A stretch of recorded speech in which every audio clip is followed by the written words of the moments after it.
The term dual circulation economy has been popping up in the economic discussions across China, signaling a potential paradigm shift in the Chinese economy. But what exactly is a dual circulation economy? The concept has two equally strong components: internal circulation, which refers to domestic economic activities, and external circulation, which relates to China's economic links with the outside world. It signals that China wants to reduce the role of international trade in its economy and strengthen its domestic economy. Why? Well, a couple factors are at play.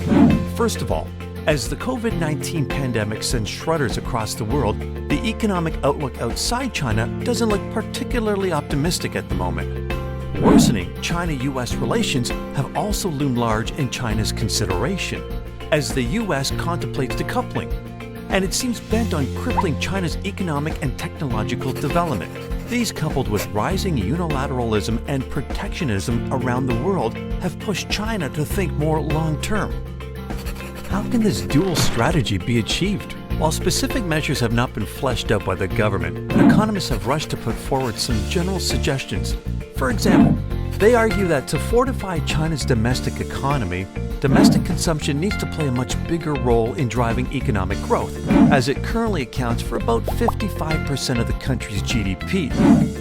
To make that happen, China will need to increase its residents' income and optimize income distribution so that citizens become more relaxed about spending their money. Some other issues need to be tackled as well. China needs to make sure its land, capital, talent, and technology, along with other resources, goes to places where they're needed the most. So it has to deepen its supply-side structural reform to make sure its economy runs efficiently.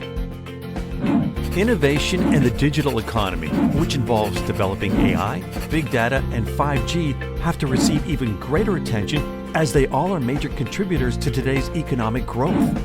That said, does a dual circulation economy mean China will isolate itself from the rest of the world? Certainly not. China has benefited enormously from opening up in the past 4 decades and recognizes it should continue down this path. But how? Chinese economists believe the country should welcome more foreign investment, strengthen its Belt and Road Initiative, negotiate more free trade agreements, and take advantage of its free trade zones and ports. Will the outside world be affected by China's new economic policy? Absolutely, and there are many implications. The growth of domestic consumption makes investment in Chinese consumer companies a smart choice. Trump administration's attack on the supply of semiconductors has accelerated China's development of substitute chips, making Chinese tech companies that serve the domestic market an attractive investment. Companies on the export side of the dual economy also provide an opportunity for steady growth. The opening of China's stock and bond markets gives investors access to Chinese companies serving both sectors of the dual economy.